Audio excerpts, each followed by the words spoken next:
Assalamualaikum warahmatullahi wabarakatuh. Perkenalkan, kami dari kelompok 4 yang beranggotakan saya Fitria Nur Aida, Haidar Khalid Al-Mubarak, Nabila Afif Zulfa, Rizky Dwi Nur Aini, dan juga Wanda Nur Hamidah akan menjelaskan tentang hukum Pascal dan juga tentang tekanan hidrostatis untuk memenuhi tugas mata kuliah mekanika dasar yang diampu oleh Ibu Vaninda Novika Pertiwi. Saya akan menjelaskan tentang hukum Pascal. Hukum Pascal adalah hukum yang dinyatakan atau dicetuskan oleh seorang filsuf atau sekaligus ilmuwan asal Perancis, yaitu Blaise Pascal. Nah, hukum Pascal berbunyi, jika tekanan eksternal diberikan pada sistem tertutup, tekanan pada setiap titik pada fluida akan meningkat sebanding dengan tekanan eksternal yang diberikan. Maksud dari pernyataan tersebut adalah bisa kita lihat pada gambar berikut ini. Gambar berikut adalah gambar penguncit hidrolik. Nah, gaya yang masuk, sedikit gaya yang masuk akan diolah atau akan digunakan untuk menghasilkan gaya yang lebih besar. Maksudnya adalah gaya ini bekerja atau berlaku pada sistem tertutup. Nah, gaya yang masuk pada bagian kiri karena bekerja pada sistem tertutup, maka gaya tersebut tidak bisa keluar dari sistem ini. Maka gaya tersebut akan mengalir pada bagian kedua atau bagian kanan. Coba diperhatikan di sini. Di sini ada A. A adalah panjang penampang. Sedangkan di sini ada F. F adalah gaya. Di bagian kiri ada F1. Ada juga A1. Kemudian di bagian kanan ada F2 atau gaya 2 di bagian beban, dan juga ada A2 atau luas penantang kedua. Gaya yang diberikan pada bagian 1 akan mengalir ke bagian 2 dengan gaya yang lebih besar atau dihasilkan gaya yang lebih besar untuk mengangkat piston pada bagian kedua. Sehingga ketika ada gaya yang diberikan pada bagian pertama, maka gaya yang dihasilkan adalah gaya pada bagian kedua yang berguna untuk mengangkat piston pada bagian kedua, sehingga beban yang ada pada bagian kedua ini, beban akan terangkat. Nah, dari sini bisa kita dapat nilai P1 sama dengan P2. P1 adalah P masuk. P1 adalah P masuk. Kemudian sama dengan P2. P2 adalah P keluar. Nah, sama-sama kita ketahui P adalah F per A. Jadi nilai P adalah F per A, sehingga bisa kita dapat F2 per A2 sama dengan F1 per A1. Nah, F2 di sini F2 gaya 2 per A2 penampang 2 sama dengan F1 atau gaya 1 per A1 atau penampang 1. Untuk penerapan dan contoh soalnya akan dibahas oleh teman saya setelah ini. Sekian, terima kasih. Oke, saya akan melanjutkan penjelasan dari Mbak Fitria. Nah, kali ini saya akan menjelaskan tentang persamaan atau rumus yang ada pada hukum Pascal. Akan tetapi sebelum masuk pada rumusnya, kita mengingat kembali bunyi hukum Pascal tersebut. Bunyi hukum Pascal itu adalah jika tekanan eksternal diberikan ke sistem tertutup, maka tekanan pada setiap titik pada fluida tersebut akan meningkat sebanding dengan tekanan eksternal yang diberikan. Atau secara mudahnya, tekanan yang diberikan kepada zat cair yang ada di dalam ruang tertutup akan diteruskan sama besar ke segala arah. Oke, sebelum kita masuk ke persamaan hukum Pascal atau rumus-rumus yang ada dalam hukum Pascal, kita harus mengetahui inti dasarnya dari hukum Pascal itu adalah tekanan. Nah, tekanan sendiri adalah efek dari gaya yang bekerja pada sebuah permukaan, yang mana tekanan tersebut dirumuskan dengan P sama dengan F per A, yang mana P itu adalah tekanan dan F ini adalah gaya. Gaya ini satuannya Newton ya. Dan A itu adalah luas penampang.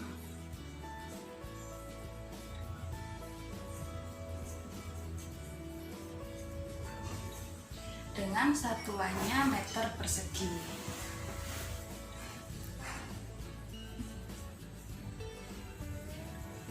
Oke, setelah itu kita masuk pada persamaan hukum Pascal.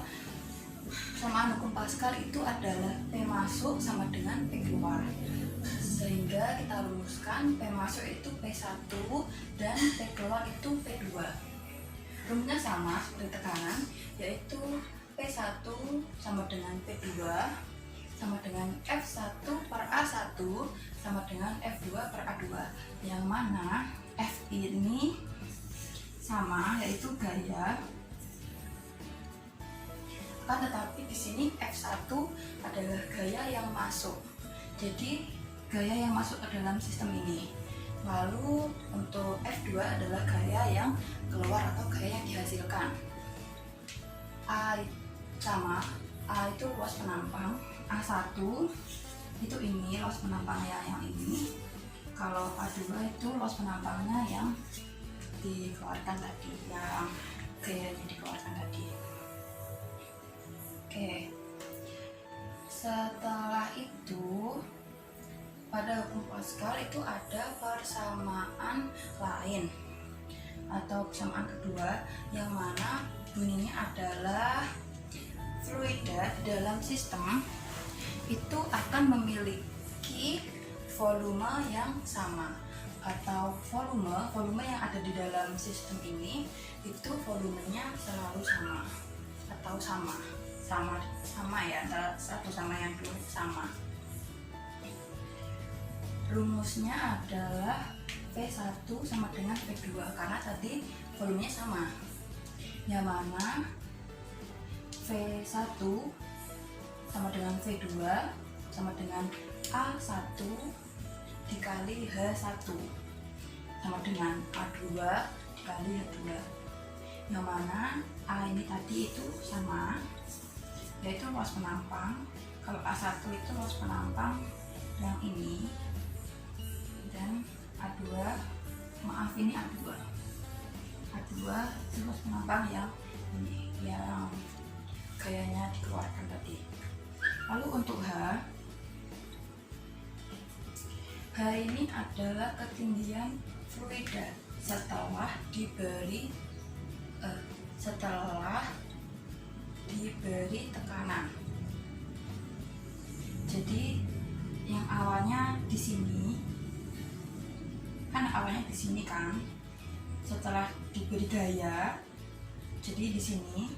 Nah, H1-nya itu yang ini, antara ini sampai sini itu H1.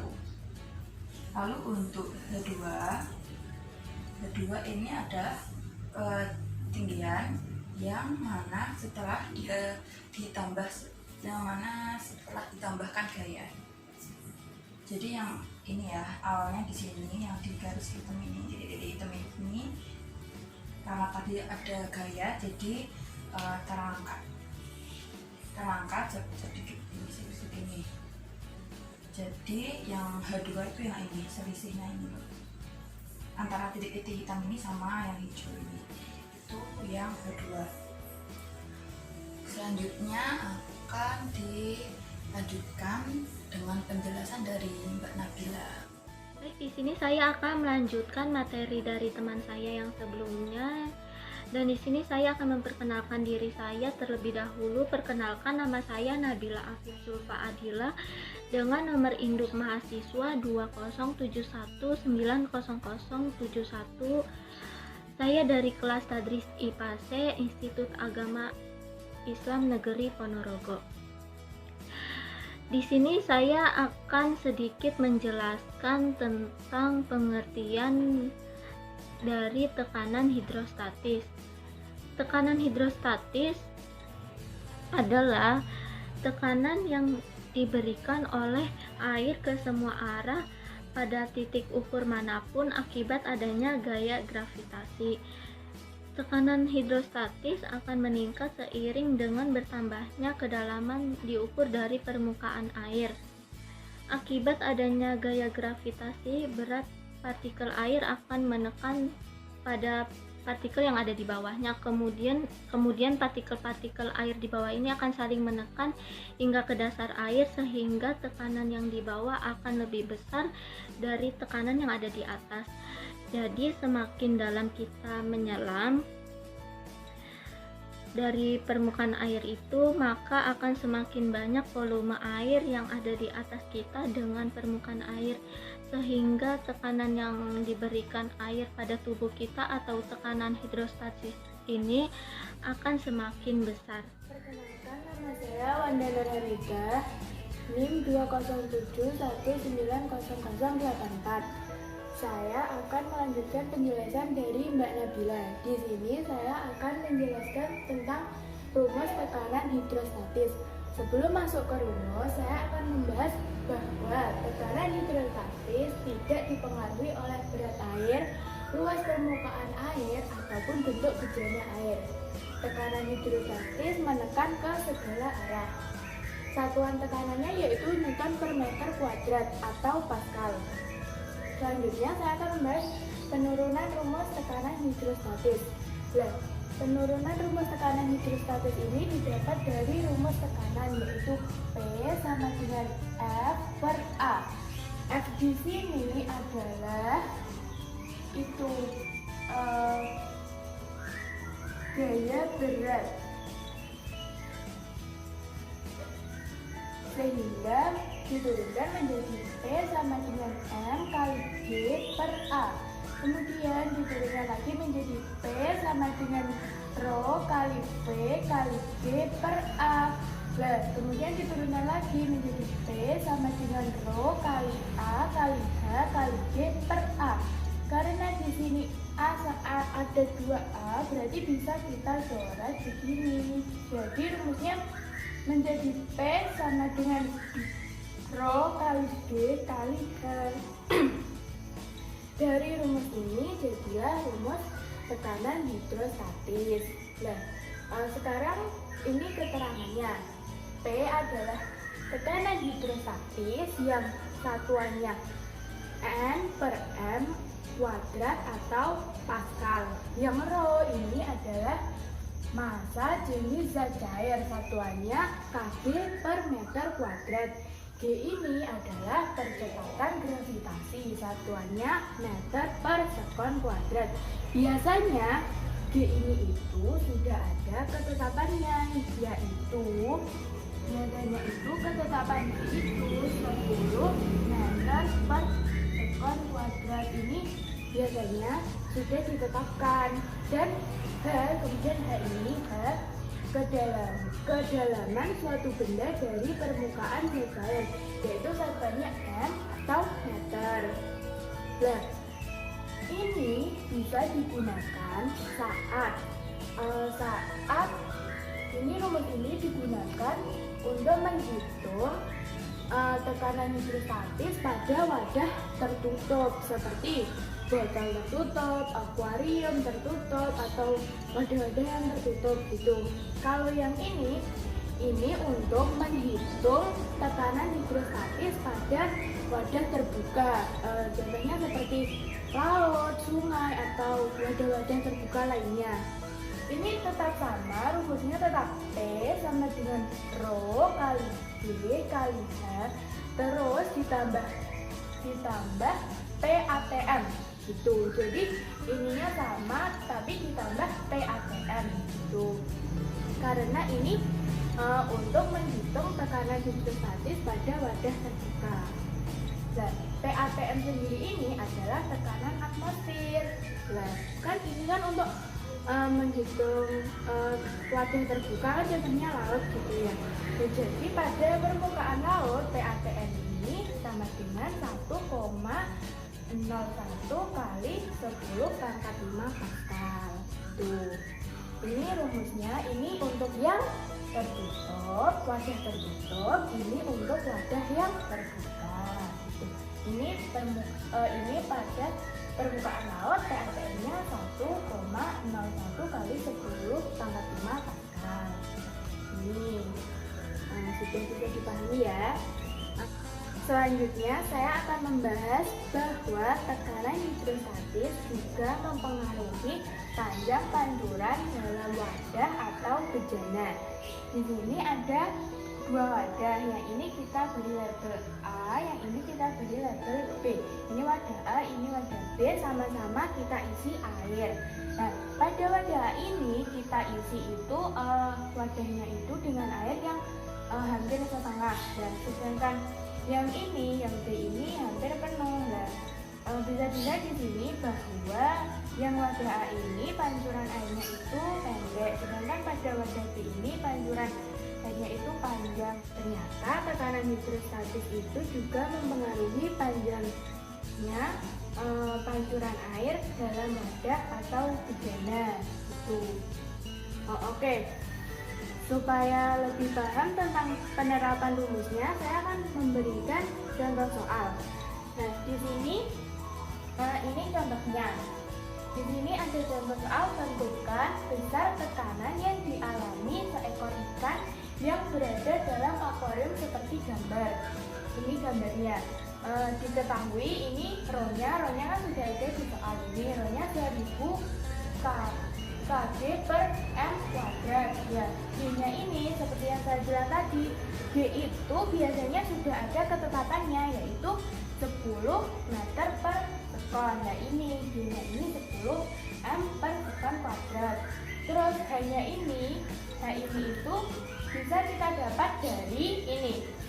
Ini ketinggian air itu kan 14 cm, dan ini keadaan ikannya 4 cm. Jadi ini bisa 14 kurangi 4 sama dengan 10 cm. Terus H itu satuannya harus meter. Ya betul, ini hanya satuannya harus meter. Jadi ini kan masih cm, berarti 10 cm kita ubah menjadi meter, jadi 0,1 meter. Ya betul. Terus selanjutnya ini kan yang ditanya tentukan tekanan, berarti T itu berarti jawabannya adalah T sama dengan rho kali G kali H, karena ini wadahnya tertutup ya, akuariumnya tertutup gitu. Jadi rho kali G kali H, rho-nya sudah ada 1000, terus G-nya juga ada 10, terus H-nya 0,1, terus kita kali, jadi dapat 1000. B-nya sama dengan 1000. Oke, saya kira sudah bisa dipahami. Sekian pembahasan dari saya. Terima kasih. Assalamualaikum warahmatullahi wabarakatuh. Saya Hidar Alisan Mubarak, NIM 207190066.